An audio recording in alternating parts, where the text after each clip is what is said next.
if you speak about terrorism going around throughout the world, it's Muslims first.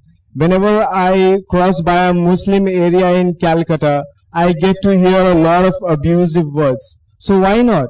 I mean, there's a reason for it. You said that, it's like kind of persecution that's happening. That's the very true religion. So persecution is happening against that. But then if something is happening, there's a reason for it. Every human being has a head to think, and he's thinking and he decides for himself. And he is abusing this religion more. There's a reason for it.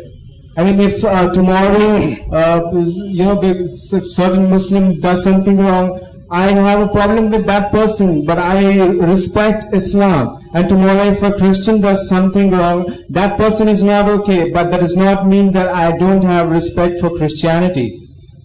Thank you, brother. You really answered my question, that you said Islam is the most abused religion and there's a reason for that.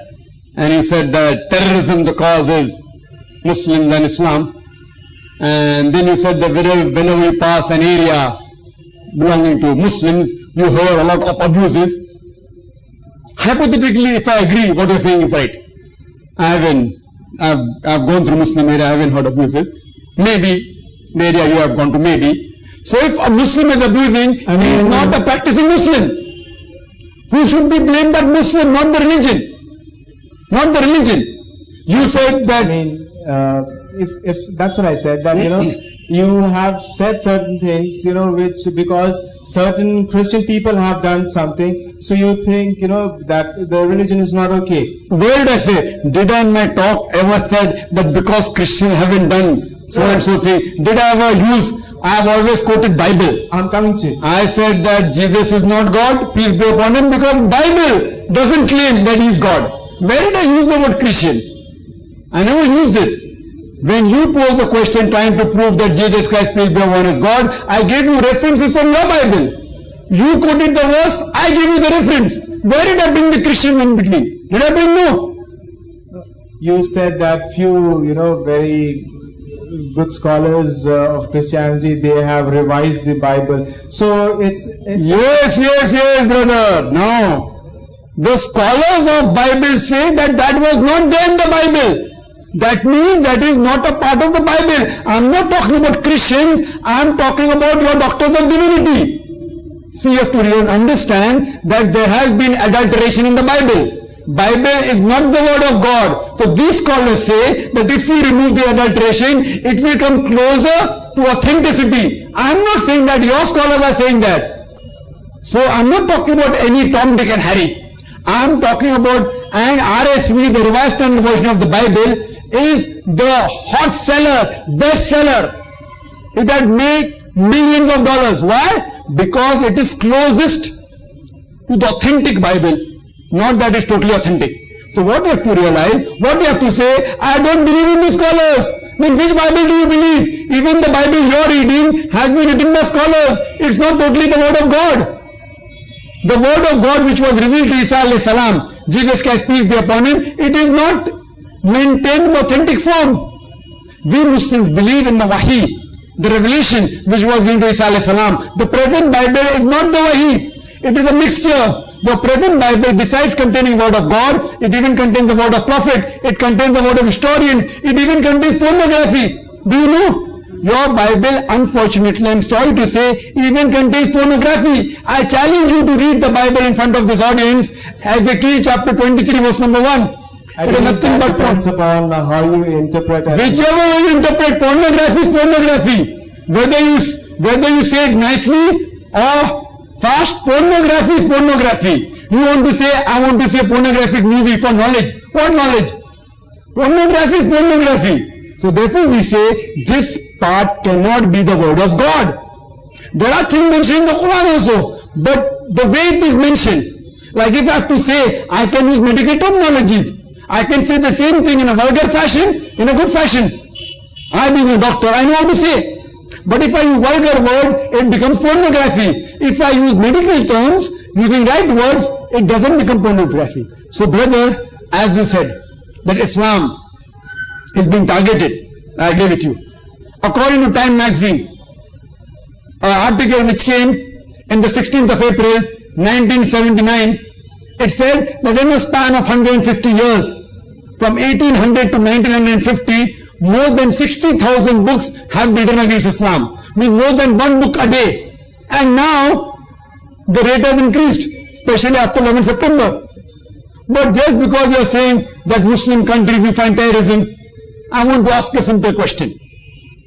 The person in the world history who is known to be the most ferocious person, who is he? Can you guess? Hitler. Hitler. Who was he? Muslim? Who was he? No, I'm talking about the present day. I am asking, who was he? Who was he? He was a Christian. Christian. Just because Hitler incinerated 6 million Jews, I can't blame Christianity for that. I'm not blaming Christianity for that. Am I? No. It would be foolish on my part. But does the world say that Christianity is a religion of terrorism? In Gujarat, you know, more people were killed in Gujarat than on 11 September. Do you know that? According to reports, more than 5,000, 10,000 people were killed in Gujarat in riots. Who killed them? Butchered. Thousands of Muslim women were raped. Who did that? Who did that, brother?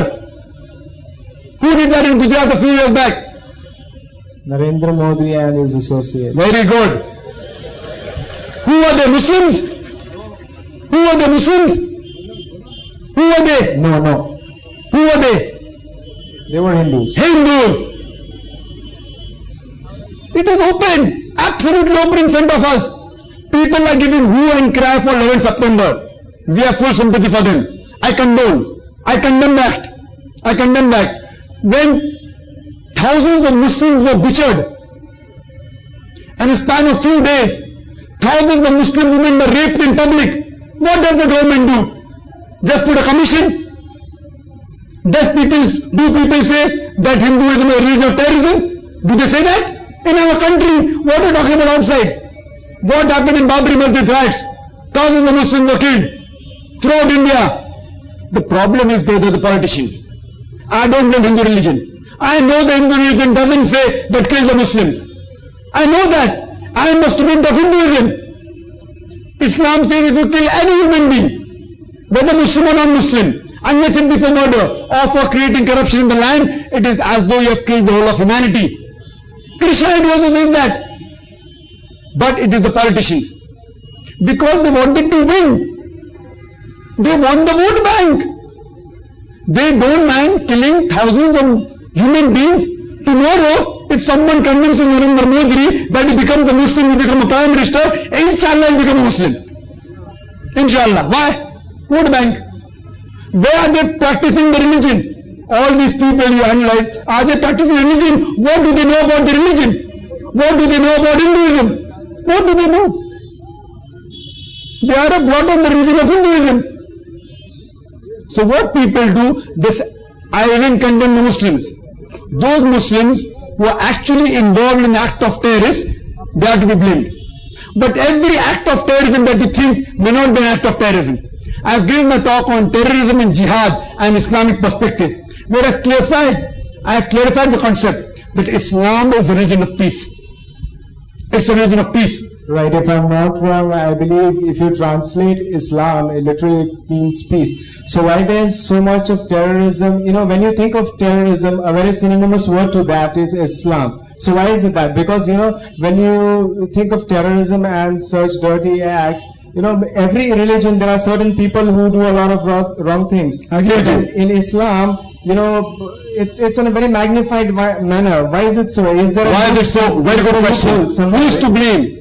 I am saying the human beings of today are to blame. For example, if you happen... So is there a loophole in Islam? There is no loophole in Islam. It is a problem in the human beings. For example, if you lived in Gujarat, if I lived in Gujarat and someone raped your wife, someone raped your mother in front of your eyes, if someone raped your mother in front of my eyes, and I see that the rapist is living in front of me, he is going scot-free, what will happen? Have you one bandage in your hand? What will happen? If there is no justice, we are creating terrorists. I condemn the act of terrorism. But if there is no justice, if the government cannot give justice to the thousands of women that have been raped, if you were there, if I were there, what would happen? maybe you would have become a terrorist, maybe I would have become a terrorist. Because of your justice. So where do you draw the line? I draw the line. I'm highly Yes. For that you see my video cassette. I am not condoning those people who are killing innocent human beings. Even if someone rapes my mother, I cannot kill an innocent human being. Islam forbids that. But what is happening? Because the government, because the other human beings are not giving justice, terrorists are being created. You know the thing that happened in Palestine. What happened in Palestine? Hitler incinerated 6 million Jews. The Jews were taken out of Germany. The Palestinians, the Muslims, they said to the Jews, Ahlan wa sahlan, come and live with us. You don't have a land, we share our house with you. You know, imagine if there is a human being who doesn't have shelter. You come, my brother, come and live with me. Now after a few months, he kicks you out of the house, out of your own house. And you are crying out of the doorstep of your own house, please, he has taken away my house, and people are calling you a terrorist. Is that justice? The Palestinians gave Jews, the Israelites, a place to stay. Today, the Israelis are taking them out of their own hometown, and now people are calling the Palestinian terrorists. What is the problem with humanity? America talking about terrorism, have they supported the Palestinians? Have they supported the Muslims of Gujarat? Have they spoken a word? They are funding the Israelites. I am not a politician. They are funding the Israelites to fight against the Muslims. So unless you speak against George Bush, unless you speak against America, unless you speak the truth, we have to speak the truth, brother. As far as Islam is concerned, the Arabic word jihad means to strive, to struggle. In context, it means to strive and struggle in the name, in the way of Allah subhanahu wa ta'ala. And the lowest, the very different types of jihad. The best jihad is jihad against your nafs. You hear my video cassette, Jihad and Terrorism. I have given details of the concept of Islam, the concept of jihad in Islam, what is the meaning of terrorist, where does it meet, where does it contradict. All these things you get detailed if you hear my video cassette, Jihad and Terrorism and Islamic Concept. And I would like to end my answer by just giving a quotation of Dr. Adam Pearson. Dr. Adam Pearson said that people who worry one day nuclear weaponry will fall in the hands of the Arabs, they fail to realize that the Islamic bomb has already been dropped. It fell the day Prophet Muhammad, peace be upon him, was born. Brother, I would request you to come forward and take the video CD of the debate, Was Christ Really Crucified? And it will convey the message to you that Jesus Christ, peace be upon him, wasn't crucified. He was messenger of God. And also request to give him a CD of similarity between Islam and Christianity. These two CDs are a small gift from me that hope Allah gives you hidayah.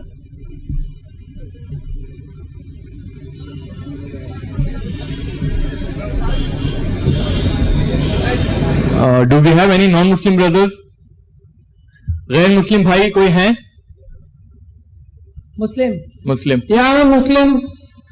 I have a question. تو ہم پہلے بہنوں کو موقع دیں گے سوال کرنے کا، کیونکہ وہاں پر ایک مسلم بہن موجود ہیں سوال کرنے کے لیے. السلام علیکم، میں Huma Khalid. I am a student Calcutta university. میرا سوال بہت مختصر سا ہے. کچھ غیر مسلم لڑکیاں مجھ سے سوال کرتی ہے کہ تمہارے مذہب یعنی مذہب اسلام میں ایک عورت کو غیر مرد کے سامنے آنے کا حکم نہیں، مگر حج کے موقع پہ مرد و عورت ایک ساتھ فریضہ حج ادا کرتے ہیں. آخر ایسا کیوں؟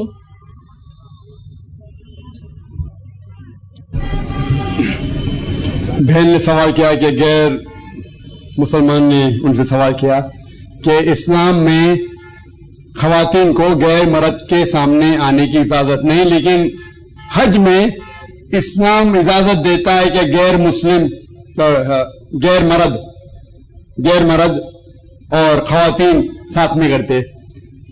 آپ نے جو سوال کیا بہن، اس کا جواب ہے کہ اسلام میں خواتین کو بنا حجاب کے غیر مرد کے سامنے آنے کی اجازت نہیں.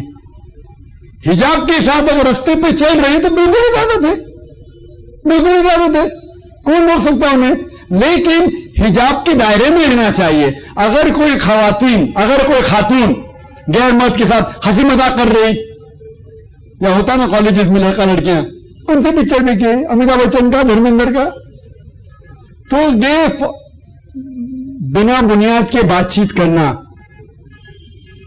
اور ہنسی مذاق کرنا غیر مرد کے ساتھ جو آپ کا محرم نہیں ہے وہ حرام ہے. لیکن اگر آپ سڑک پہ چل رہے ہیں حجاب کے ساتھ تو بالکل اجازت ہے. اسی لیے حج میں جب خواتین جاتے ہیں غیر مرد رہتے ہیں, لیکن خواتین حجاب میں رہتے, بے حجاب میں نہیں رہتے. ہاں, جو لوگ کوئی غلط فہمی ہے کہ چہرہ ڈھانکنا فرض ہے, اس کا جواب یہ ہے شیخ ناصر الدین البانی کہتے ہیں کہ چہرہ ڈھانکنا فرض نہیں. کئی علماء کہتے ہیں کہ فرض ہے, لیکن ناصر الدین البانی کہتے ہیں کہ قرآن اور حدیث کی روشنی میں ایک بھی صحیح حدیث موجود نہیں جس سے یہ ثابت کرے کہ چہرہ ڈھانکنا فرض ہے. لیکن جو بھی خواتین چہرہ ڈھانک رہے الحمدللہ ثم الحمدللہ کریے, میں یہ نہیں کہتا ہوں کہ مت کریے, لیکن یہ علمی بحث ہے. لیکن شیخ ناصر الدین البانی اپنی کتاب غربی کتاب میں یہ ثابت کرتے کہ چہرہ ڈھانکنا فرض نہیں, اور وہ حدیث فرماتے صحیح بخاری کی, اللہ کے رسول فرماتے کہ ایک محرمہ سارا جسم ڈھانکے صرف چہرہ اور ہاتھ. تو احرام کی حالت میں چہرہ دکھانا فرض ہے. اسی لیے چہرہ ڈھانکنا عام طور پہ فرض نہیں ہے, لیکن کون ڈھانکنا چاہتا ہے اچھی بات ہے, الحمدللہ ثم الحمدللہ کیجیے, یہ فقہی مسئلہ ہے. لیکن میں یہ کہنا چاہتا ہوں کہ حج کے موقع پہ کوئی بھی خاتون بے حجاب نہیں ہوتی, اور حج کے موقع پہ یہ بھی اجازت ہے اگر کوئی آپ کو گھور رہا ہے, کوئی مرد گھور رہا ہے تو آپ چہرہ ڈھانک سکتے. یہ بھی حدیث میں آتا ہے, حضرت عائشہ وہ حدیث رضی اللہ عنہ. تو حج کے موقع میں اگر کوئی خاتون بے حجاب کر رہے وہ غلط ہے, عام طور پہ بے حجابی نہیں ہوتی ہے. اسی لیے حج کے جانے کے لیے محرم ہونا ضروری ہے. اس خاتون کے ساتھ, کوئی بھی خاتون کے ساتھ ایک محرم, چاہے اس کا شوہر ہو, اس کا بیٹا ہو, اس کے والد ہو, کوئی نہ کوئی, یا چاچا ہو یا پھوپھا ہو, ایک محرم ہونا ضروری, پھر ہی وہ حج کے لیے جا سکتے.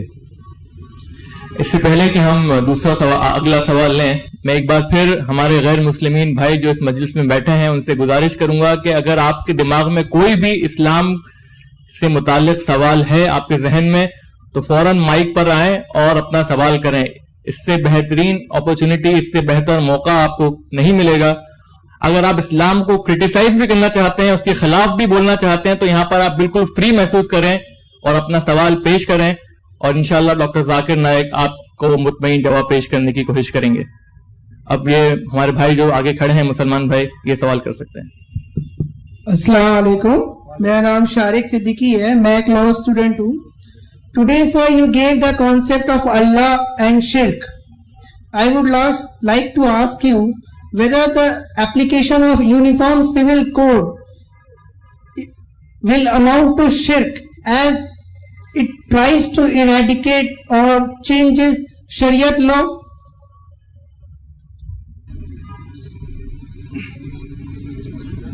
بھائی صاحب نے سوال کیا کہ اگر یونیفارم سول کوڈ لاگو ہو جائیں گا تو کیا یہ شرک ہو جائے گا, کیونکہ یونیفارم سول کوڈ مطلب جو ملک کا قانون ہے اس کے اوپر آپ اس کے مطابق چلنا چاہیے. پہلا سوال یہ ہے کہ کوئی بھی قانون, کوئی بھی ملک کا قانون جو اسلام کے خلاف ہے, اور آپ اگر اس ملک میں رہ رہے ہیں, جو چیز اسلام کے خلاف ہے اس کی پابندی آپ نہیں کر رہے, یا اجازت ہے غلط کرنے کی لیکن آپ نہیں کر رہے. مثال کے طور پہ اکثر ممالک میں, چند ممالک چھوڑ کے شراب پینے کی عبادت ہے, آپ شراب مت پیو, دیش اجازت دیتے آپ مت کرو, تو آپ اچھے مسلمان بہت سے ممالک میں رہ سکتے اور اسلام کو الحمدللہ اسلام کے اوپر قائم رہ سکتے. خصوصاً ہندوستان میں, ہندوستان کے کانسٹیٹیوشن میں لکھا ہوا ہے کہ it is the birth right of every Indian to preach, practice and propagate religion. ہر ہندوستانی کو آزادی ہے کہ وہ اپنے مذہب کے اوپر عمل کرے اور اس کو پھیلائے. اور خصوصاً ہندوستان میں مسلم پرسنل لا ہے تو آپ اس کو پریکٹس کر سکتے. کچھ ممالک میں ایسے ہیں, مثال کے طور پہ ایک سے زیادہ بیوی نہیں کر سکتے امریکہ میں, تو وہاں ایک سے زیادہ بیوی کرنا فرض نہیں ہے. تو ایسے کوئی ملک میں جو آپ کو حرام کرنے پہ مجبور کر رہا ہے تو اس ملک میں رہنا صحیح نہیں. لیکن حرام کام کی اجازت دیتا ہے لیکن مجبور نہیں کرتا ہے. مثال کے طور پہ شراب پینے کی اجازت ہے لیکن مجبور نہیں کر رہا ہے. تو اس ملک میں آپ اسلام جس ملک میں پابندی سے اسلام آپ پریکٹس کر سکتے اس میں رہنے کی اجازت ہے. جہاں تک کہ آپ کا اہم سوال ہے کہ اگر یونیفارم سول کوڈ لاگو ہو جائے گا کیا شرک ہوئے گا؟ اگر آپ کوئی ملک کے کانسٹیٹیوشن کو مانتے ہیں کہ وہ اللہ کے کانسٹیٹیوشن کے اوپر ہے تو شرک میں آئیں گے. لیکن اگر آپ ایسے دیش میں رہتے ہیں جسے آپ کہتے ہیں یہ انسانی کانسٹیٹیوشن ہے لیکن اس کے اندر کچھ چیز اجازت ہے جو حرام ہے لیکن میں وہ حرام چیز نہیں کروں گا اور میں مانتا ہوں کہ اللہ کا کلام اونچا ہے تو اس شہر میں آپ اس دیش میں رہ سکتے. جہاں تک کہ یونیفارم سول کوڈ کا سوال ہے اکثر مسلمان اس کے اگینسٹ آواز اٹھاتے. میں کہتا ہوں اگر ہندوستان میں آپ کو یونیفارم سول کوڈ لاگو کرنے کا ہے تو بے شک کیجیے, ضرور کیجیے, لیکن پہلے ہم یہ جان لے کون سا قانون سب سے بہترین ہے اور انشاءاللہ سارے قانون جتنے دنیا کے ہیں ہم پہلے یہ فیصلہ کریں کون سا قانون بہتر ہے اور ہر قانون پہ ایک سائنٹیفک اور لاجیکل بحث ہونا چاہیے. اسلام کی طرف سے انشاءاللہ یہ طالب علم آئیں گا, یہ ثابت کر کے دکھاؤں گا انشاءاللہ کہ سارے اسلام کے قانون ہی سب سے بہترین ہے. اگر یونیفارم سول کوڈ لاگو کرنا چاہتے ہیں جو انسان کے لیے سب سے بہترین ہے تو میں اس کے اوپر منظور ہوں. آپ لوگ مخالفت کریں گے, میں ایک دم فیور میں, لیکن میری اتنی التجا ہے کہ پہلے بحث ہونا چاہیے, پہلے تحقیق ہونی چاہیے کہ کون سا قانون سب سے بہترین ہے اور انشاءاللہ اسلام کی طرف سے مجھے اجازت دینا اور یہ ثابت کروں گا کہ اسلامی قانون الحمدللہ ثم الحمدللہ سب سے بہترین ہے. جو ہم مسلمان کو خطرہ ہے کہ اگر یونیفارم سول کوڈ لاگو ہو جائے گا تو یہ ہوگا وہ ہوگا, آپ کو کیونکہ دیگر مذاہب کا علم نہیں ہے اور اسی لیے ہمیں خطرہ ہی نہیں. کیوں؟ یہ ممکن ہی نہیں ہے. کیوں ممکن نہیں ہے؟ ہم مسلمان کتنے فیصد ہے؟ گورنمنٹ کہتے ہیں 12%, ہم کہتے 16%, 18%, جو بھی ہے, ہم تو مائنورٹی میں ہے نا. یہ جو میجورٹی میں ہے ان کے قبائلی کے کتنے الگ کتنے مختلف قانون ہیں کہ یہ ممکن ہی نہیں ہے. مسلمان آواز اٹھاتے لیکن اگر ہندوستان میں یونیفارم سول کوڈ لاگو کریں گے تو ممکن ہی نہیں ہے. مسلمان کو اگر بازو رکھیں گے یہ ہندو مذہب میں کتنے قبائلیں ہیں, کتنے الگ علاقے, اتنے مختلف قانون ہیں کہ ممکن ہی نہیں ہے کہ یونیفارم سول کوڈ لاگو ہو سکتا ہے. ان لوگوں کی اجازت نہیں دیں گے. آواز میں اٹھاتے وہ غلط بات ہے. یہ خالی پالیٹیشین لوگ چھیڑنے کے لیے ہمیں کہتے اور ہم چھڑ جاتے اور مورچہ نکالتے. میں تو کہتا کہ قانون لاگو کرو نا. لوگ کہتے کہ uniform civil code criminal code کیوں لاگو کرتے. بال ٹھاکرے ممبئی میں کہتا ہے کہ مسلمان لوگ کے لیے سول کوڈ کیوں, کرمنل کوڈ لاگو کرو نا لاگو. میں پہلے بولتا کرو, چھوڑ کے ہاتھ کر دو, جو بلاತ್ಕಾರ کیا اس کو سزائے موت دو. ایل کے آڈوانی نے چند سال پہلے کہا تھا, پارلیمنٹ میں التجا کی, ریکویسٹ کیا کہ بلاತ್ಕಾರ کرنے والے کو سزائے موت ہونا چاہیے. میں اس کو شاباشی دیتا ہوں. باقی بات شاید اس کی نہیں مانتا ہوں لیکن اس بات پہ میں سہمت ہوں. ایل کے آڈوانی کے, لال کرشنا اڈوانی, آپ جانتے ہیں نا ایل کے آڈوانی جانتے کیا نہیں؟ ہاں, تو ایل کے آڈوانی نے کہا تھا چند سال پہلے 99 میں جب وہ ہوم منسٹر تھے کہ بلاತ್ಕಾರ کرنے والے کو سزائے موت ہونا چاہیے. یہ اسلامی قانون ہے. تو میں اس کے لیے اس کو شاباشی دیتا ہوں. ہو سکتا ہے کہ نیکسٹ ہوم منسٹر کہیں گا کہ سب خواتین ہندوستان میں حجاب کرے.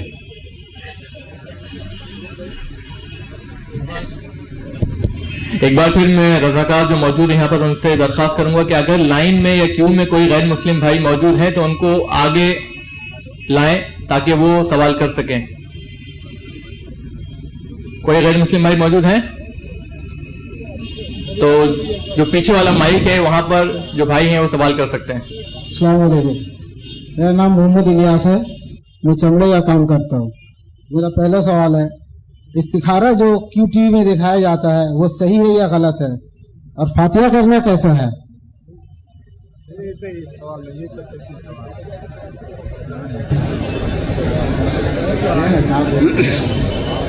بہت سے لوگ سمجھتے ہیں, بہت لوگ غلط فہمی ہے کیا کیو ٹی وی ہم چلاتے, ہم نہیں چلاتے, میرا پروگرام صرف آتا ہے. کیو ٹی وی میں ٹی وی دیکھتا نہیں ہوں. جب میں دبئی جاتا ہوں کیو ٹی وی کے اوپر انٹرویو دینے کے لیے چند ایک دو بار میں استخارہ جھلک دیکھی میں نے, لیکن لوگ مجھ سے کہتے استخارہ میں کیا ہوتا ہے, ٹیلی فون کیجئے, پوچھو کیا میں زمین خریدنا چاہتا ہوں, ہاں خرید لو, مت خریدو. یہ قرآن اور حدیث کی روشنی کا استخارہ بالکل نہیں ہے, یہ بالکل غلط ہے, اسلام میں اس کا وجود ہی نہیں ہے. وہ پروگرام کو پاپولر کرنے کے لیے اگر کوئی آپ چیز کرتے ہیں, کیو ٹی وی تو کافی پاپولر ہے, اس میں اچھی چیزیں بھی غلط چیزیں. استخارہ کا صحیح طریقہ ہے, استخارہ جو صحیح حدیث سے ثابت ہے کہ اللہ کے رسول کبھی بھی کوئی چیز کرتے تھے, استخارہ کرتے تھے, اللہ سے دعا کرتے تھے کہ مدد کرو, اگر اچھی چیز ہے تو میں مدد کرنا, اگر غلط ہے تو اس میں رکاوٹ لانا. یہ طریقہ ہے. ایسا کوئی طریقہ نہیں کہ آپ پوچھو اور قرآن کھولو, فال کھولو, یہ آیت آ گئی تو ہاں, یہ آیت آئے تو نہ. یہ سب اپنے مسلمان معاشرے میں ہیں جو قرآن اور صحیح حدیث سے ثابت نہیں, بالکل غلط ہے. تو یہ جو ہو رہا ہے کیو ٹی وی کے اوپر, ہم جانتے ہیں کیو ٹی وی پہ کچھ پروگرام اچھے ہیں, کچھ پروگرام غلط ہے. تو کیو ٹی وی بھی جس کا نام قرآن ٹی وی ہے, اتنا علم مجھے اس قرآن ٹی وی کے بارے میں ہے, سب چیز جو آتی ہے وہ صحیح نہیں ہے, قرآن اور صحیح حدیث کی روشنی میں نہیں, سارے چیزیں نہیں ہیں. انشاءاللہ کوشش ہونی چاہیے کہ ایسا ٹی وی چینل ہو جو قرآن اور صحیح حدیث پہ مکمل ہو. خالی پاپولر کرنے کے لیے ایسے پروگرام کرو جیسے کہ میں سنا تھا کون بنے گا کروڑ پتی, بہت پاپولر پروگرام. تو اس طریقے سے استخارہ ایک شارٹ کٹ, فٹافٹ کچھ بھی پوچھو جو بھی جواب مل جاتا ہے, یہ اسلامی طریقہ نہیں ہے, بالکل غلط ہے. اس میں کوئی قرآن اور حدیث کے صحیح حدیث کی روشنی میں یہ بالکل غلط ہے. اور کیو ٹی وی پہ جو سب کچھ آتا ہے وہ صحیح نہیں, کچھ صحیح ہے کچھ غلط ہے. ہمیں تحقیق کرنا چاہیے کہ جو بھی پروگرام کیو ٹی وی پہ آ رہے وہ قرآن اور صحیح حدیث سے متعلق ہے تو اس کے اوپر عمل کرے, باقی چیز جو غلط ہے اس کے اوپر عمل نہ کرے. وقت کی کمی ہونے کی وجہ سے ہم صرف آخری سوال لیں گے, وہ بھی بہنوں کی طرف سے ہوگا, تو بہن سوال کر سکتی ہیں. بسم اللہ. السلام علیکم. ڈاکٹر صاحب میں آپ سے کوئی سوال نہیں کرنا چاہتی کیونکہ آپ اپنے اسپیچ میں اتنے کلیئر ہوتے ہیں کہ ہمارے پاس کوئی ڈاؤٹ نہیں رہتا. میں صرف ایک اسٹیٹمنٹ آپ سے اور کلیریفائی کروانا چاہتی ہوں کہ اسلام کے اگینسٹ ایک کلیشے کیوں ہے, why only Islam has been synchronised with terrorism, جبکہ ہم لوگ دیکھتے ہیں WTC سے پہلے ایتھنک کلینزنگ ہو چکا ہے بوسنین مسلمز کے ساتھ. آج جو فلسطین میں ہو رہا ہے, it is a worst phase of what is happening to the Muslims. Then why is it that it's only we who are pinpointed? When we do something good, we are never noticed. When we make a mistake, we never go unnoticed. Why is it? اور آج ہر کونے میں ہو رہا ہے, even including Afghan. They say that it was for Osama. لیکن اللہ کی رحمت سے Osama is still safe. But what happened to the Afghanis? Please clarify to this. بہن کا سوال ہے کہ کیوں سب لوگ اسلام کو ٹارگیٹ کر رہے ہیں. WTC کے پہلے بھی ایتھنک کلینزنگ ہو چکی ہے بوسنیا میں, فلسطین میں کتنے مسلمان مارے جاتے, اسلام کے خلاف کیوں؟ اس کا جواب میں دے چکا ہوں بہن, اور آپ چاہتے اضافہ ہو تو میری پوری تقریر جو ہے جہاد اینڈ ٹیررزم میں اس کے اندر ڈیٹیل ہے جو ابھی تقریر کرنے کا موقع نہیں ہے.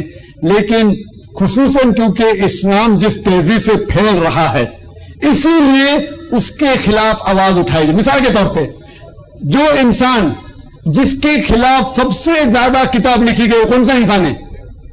کون سا انسان ہے؟ ہمارے حضور محمد صلی اللہ علیہ وسلم. اس کا مطلب تھوڑی کہ محمد صلی اللہ علیہ وسلم صحیح انسان نہیں, نعوذ باللہ. اللہ تعالیٰ فرماتے ہیں سورہ قلم میں, سورہ نمبر 68 آیت نمبر 4 میں کہ thou art standing on the highest standard of character. ہمارے رسول سب سے اونچائی پہ کھڑے ہوئے ہیں توحید کے معاملے میں, کیریکٹر کے معاملے میں. قرآن مجید میں فرمائے سورہ احزاب میں سورہ نمبر 33 آیت نمبر 21 میں very well thou find in the messenger a most beautiful pattern of conduct. ہم رسول میں سب سے اچھا برتاؤ پائیں. اس کے باوجود سب سے زیادہ خطاب لکھی گئی اللہ کے رسول کے خلاف. کیوں؟